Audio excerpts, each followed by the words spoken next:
Hello dear viewers, I want to dedicate today's video to the unique ancient art of divination called Mantica.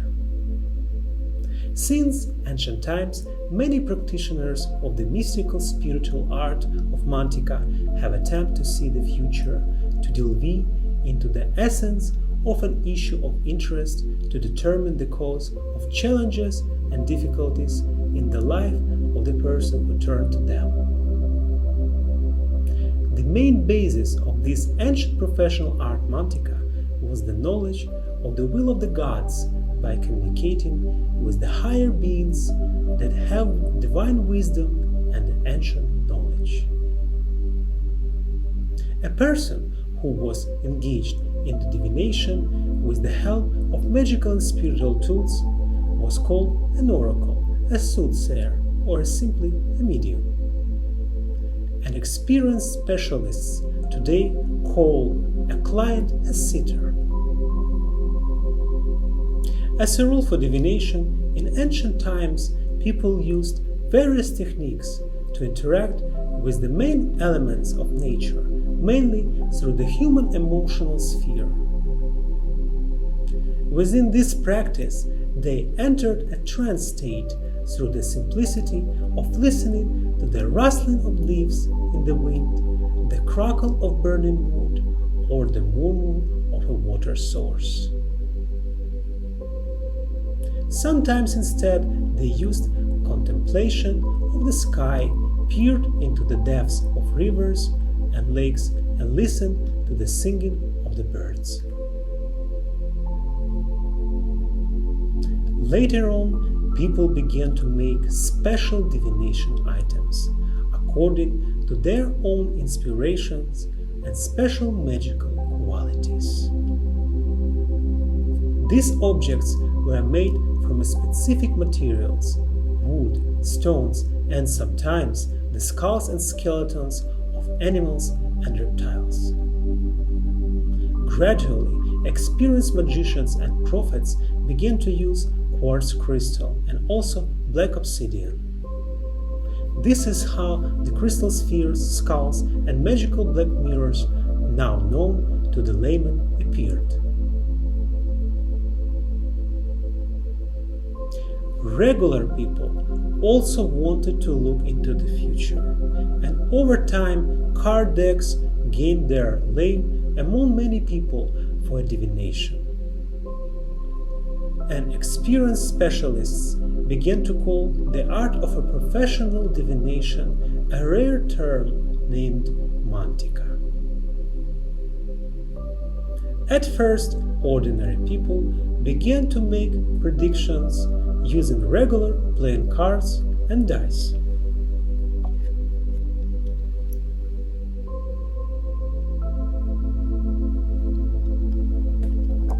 Later, playing cards evolved into unique original divination systems known as oracles.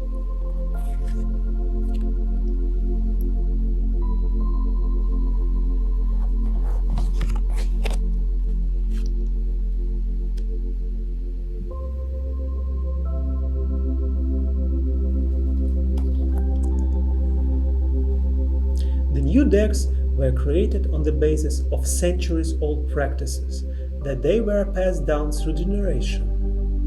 These decks contained symbols, signs, and colors that absorbed knowledge, which in their essence reflected the centuries-old life experience, wisdom, and the way of life of many people who turned to Mantica professionals. Currently, the appearance of new decks for divination is growing exponentially. They seem to appear like the mushrooms after it rains.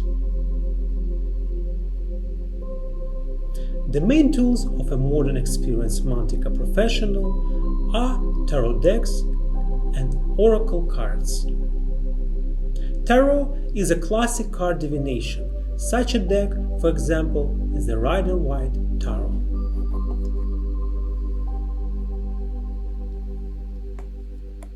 A variety of oracle cards are also very popular in our time. Unfortunately, many of them have gained popularity thanks to the beautiful pictures and advanced advertising of their creators. In fact, many of today's oracle cards are simply commercially oriented products, copied, artfully modified, and created in the likeness of a serious Mantica systems. Alas, such decks will not be able to shed light on a client's current situation. At best, working with them, we will not learn anything, and worse, when used by an unexperienced practitioner with power, such decks can seriously harm. Such decks are very often based on traditional tarot systems and use a perversion of the true symbolism.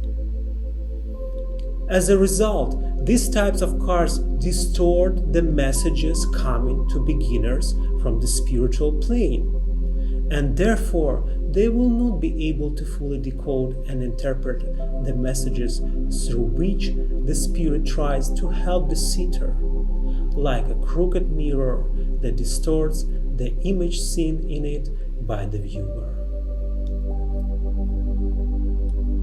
Tarot cards are a mystery, and their symbolism is essentially a repository of a secret knowledge, a storehouse of information about the past, present, and future events in the microcosm and macrocosm. The eminent psychiatrist Carl Gustav Jung actively encouraged the use of tarot. He stated that the late medieval cards really predated our deck of cards in which red and black symbolize opposites, and the division into four suits, clubs, spades, diamonds, and hearts also applies to individual symbols. He was alluding to the use of oracles. He called them psychological images, symbols, with which a person plays in the same way as the unconscious seems to play with its contents. Regular playing cards are combined in a certain way in various combinations corresponding to game events in the history of mankind. Tarot cards depict symbols or symbolic situations. For example, he states tarot images of the Hanged Man, the Tower, and the Sun are archetypal ideas of a different nature. He noted the human need to discover through the unconscious the meaning of current conditions and pointed out the correspondence of similarity between prevailing conditions and the state of the collective unconscious.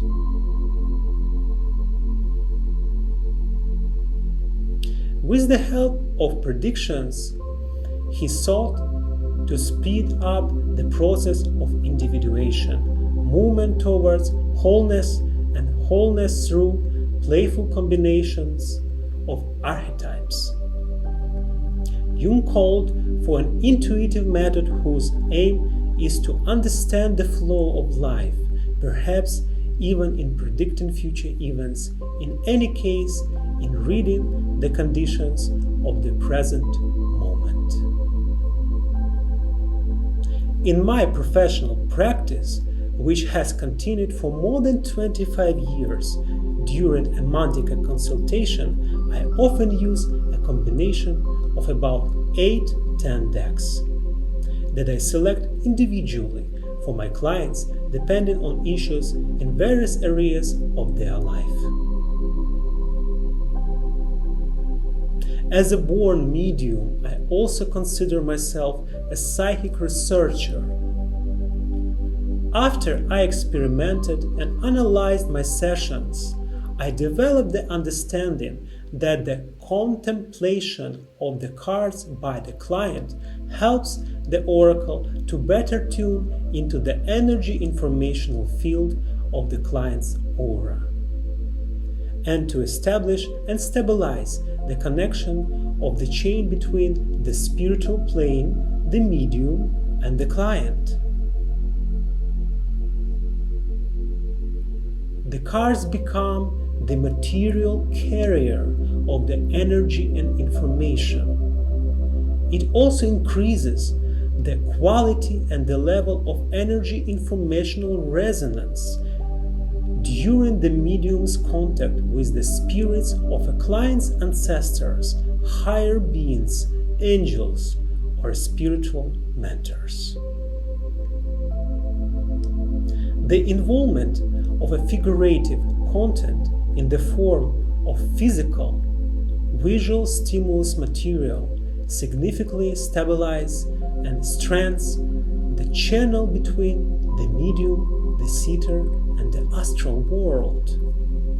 It enhances the overall energy of the session and contributes to the emergence of a variety of new energy informational flows coming both from above and from the client to the medium, and the diversity of information gained during the session.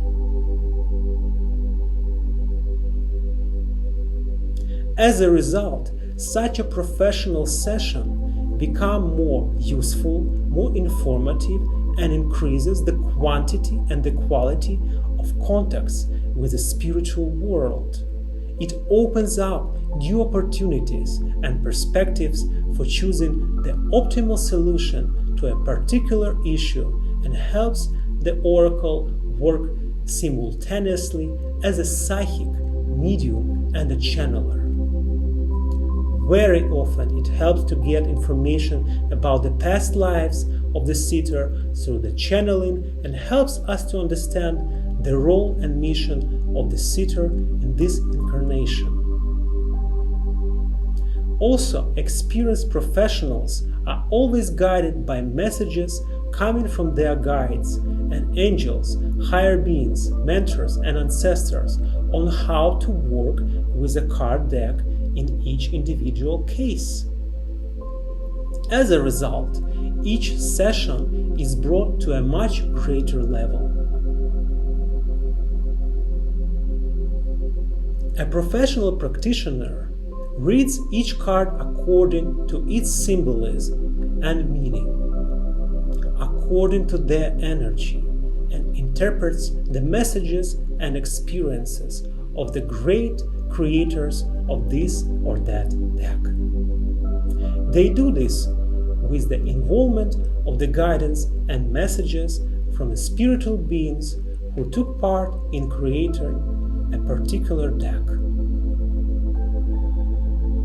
In this case, the deck becomes not just an oracle, but a real magical instrument, and the oracle becomes a prophet using this instrument. The prophet then is able to become a predictor capable of prophesying about the fate of not only a person but also a separate territory, country, or nation. Currently, there are very few such unique decks, as well as very few practitioners working at such a high professional level. In my practice, I use light, dark, neutral, and magical decks. Through the use of light decks, I am able to receive unique messages from angels, guides, and ancestors.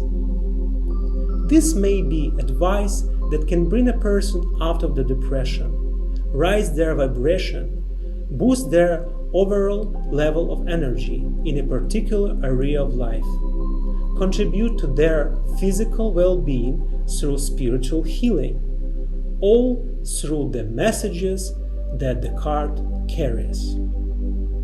For example, the Indigo Angel Oracle by Dorian Virtue.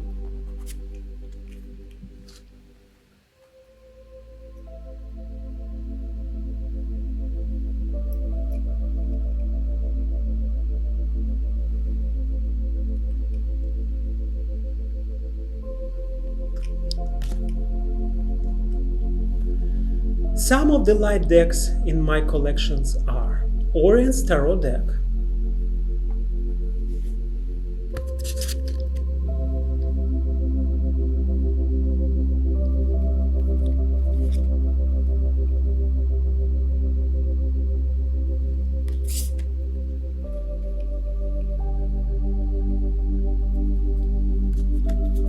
Prisma Visions Tarot,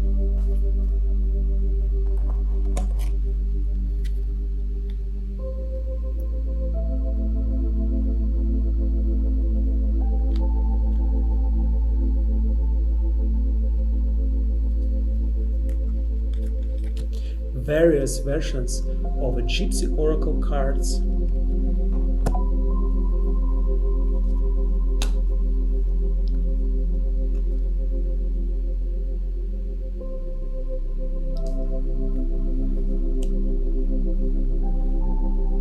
and a collection of Dorian Virtue Oracle cards. Dark decks helps to look through the whole ins and outs of a person shedding light on a problematic situation, helps them to understand the source of its occurrence, and most importantly, it can describe a karmic lesson from the existing crisis. If successfully interpreted, this information will lead a person out of this dark situation to a completely new level of understanding the causes of difficulties. For these reasons, my favorite dark deck is called the Lenormand Malefic Oracle.